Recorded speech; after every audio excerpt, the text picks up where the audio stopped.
আচ্ছা, আজকের রেসিপি শুরু করছি, ঠিক আছে? তো ফ্রিজে এইটা রেখে দিয়েছিলাম।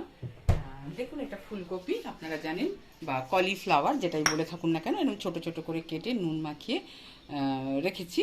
তো একটু সামান্য সিদ্ধ করেছি, মানে বয়েল করেছি অল্প, নইলে তো শক্ত লাগবে।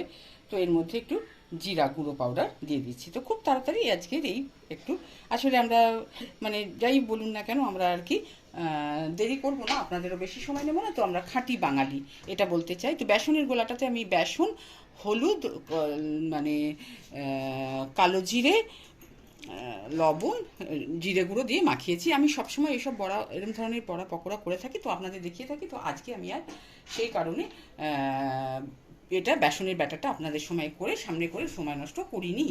তো এই পকোড়াটা দেখছেন, এইরকম পকোড়া বানাবো। আর এখন দেখুন, আমরা খাঁটি বাঙালি, আমরা আজকে স্যাটারডে, তো আজকে আমরা একটু এই দুপুরের দিকে লাঞ্চ আমরা তাড়াতাড়ি করে নিই। তো একটু মুড়ি, তারপর দেখুন ঘুগনি, মটর দেখছেন ঘুগনি বানানো হবে। এবার এখানে দেখুন হাতে করা নারকেল নাড়ু, আমি হাতে করে দেখাচ্ছি যে হাতে করা নারকেল নাড়ু। আজকে শনিবার, তাই জন্য আজকে এইগুলো একটু লাঞ্চের পরেই, লাঞ্চও আপনাদের সাথে শেয়ার করব। তো লাঞ্চের পরেই এটা করা হবে, তো একটু জাস্ট রেডি করে রাখা হচ্ছে এবং আপনাদের সঙ্গেও শেয়ার করছি। তো পকোড়াগুলো ভেজে আমি আপনাদের দেখাচ্ছি, ঠিক আছে, যত তাড়াতাড়ি সম্ভব। তেলটা প্রিহিটেড ছিল, আমি বারবারই বলে থাকি তেল গরমের সময়টা আমি বাঁচিয়ে নিই আপনাদের কাছ থেকে। তো আর এর মধ্যে একটু খাবার সোডা, যেটা আমার বলতে ভুল হয়েছে, সেটা দিয়েছি, ঠিক আছে। তো এগুলো যদি আপনারা চান আর একটু ছোট করে বা বেশ বড় বড় করে, যেটা আমরা বিয়ের বাড়িতে খেয়ে থাকি,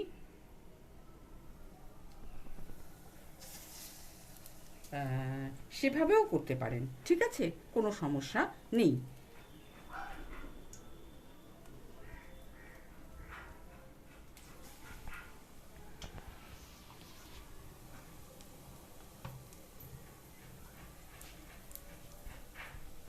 তো বড় বড় অনেকটা করিনি, বড় বড় করা যায়, করা যায়।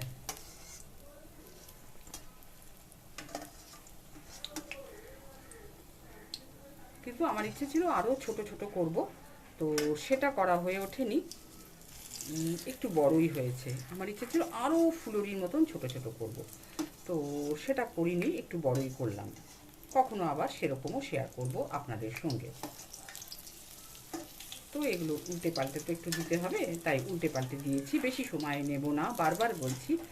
তো আপনাদেরকে দেখাচ্ছি আজকের লাঞ্চ। আসুন, আজকে সকালে লাঞ্চটা আপনাদের সাথে শেয়ার করছি। তো আজকে দেখুন, এমনি দই দিয়ে একটু চিকেন বানানো হয়েছে, আপনারা দেখতে পাচ্ছেন, খুব সাধারণ। আর কতটা কি পেঁয়াজ রসুন দিয়েছি আপনাদের সাথে শেয়ার করে বলছি। তো চিকেন বানানো হয়েছে, এখানে টমেটো দিয়ে, কিশমিশ দিয়ে এবং আমসত্ত্ব দিয়ে চাটনি বানানো হয়েছে, এবং এখানে রাইস বানানো হচ্ছে। তো আপনারা ভাববেন যে দিদি রাইস কেন বানানো দেখাচ্ছে, রাইস তো সবাই বানায়, হ্যাঁ, কিন্তু রাইসটা যাতে ঝরঝরে হয়, ঠিক হয়, তার জন্য কিন্তু একটু ঠিক করে ঠিক মতন জল ঠিক মতন তাপে নামাতে হয়, বা একটু মাঝে মাঝে নাড়ার দরকার হয়, তাহলে রাইসটা খুব ঝরঝরে হয়। রাইসটাও দেখানোর প্রয়োজন আছে, রাইসটাও কিন্তু ঠিক সুষ্ঠুভাবে সুন্দর প্রসেসে করলে খেতে অনেক ভালো লাগে। তো আজকের লাঞ্চ শেয়ার করলাম আপনাদের সঙ্গে।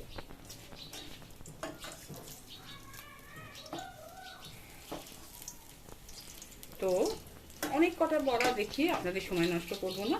তো আজকে আমি বলেছি নারকোল নাড়ু, ঘুগনি। আচ্ছা, আমি ওকে চিকেনটা ধরুন আমার প্রায় 1 কেজি, সোয়া কেজি চিকেন, তার মধ্যে আমি 5টা পেঁয়াজ, তার মধ্যে একটা কুচি করে দিয়েছি, বাদ বাকিগুলো কুচি করা নয়, পেস্ট করে দিয়েছি। আদা 100 গ্রাম এবং রসুন একটা গোটা, 1.5খানা দিয়েছি, দিয়ে আমি পেস্ট বানিয়েছি। আর জিরে গুঁড়ো এবং গরম মশলা গুঁড়ো এবং দই, 250 গ্রাম দই দিয়ে আমি চিকেনটা করেছি। তো আজকের হচ্ছে, আপনারা দেখুন, আমি অনেক কটা বড়া বানিয়ে আপনাদের সময় নষ্ট করছি না, তো এই কটা এই দেখাচ্ছি। তো দেখুন আজকের আমার রেসিপি আপনাদের ফুলকপির পকোড়া বা ফুলুরি, যেটাই আপনারা বলে থাকেন সেটাই। তো অনেক ভালো থাকবেন।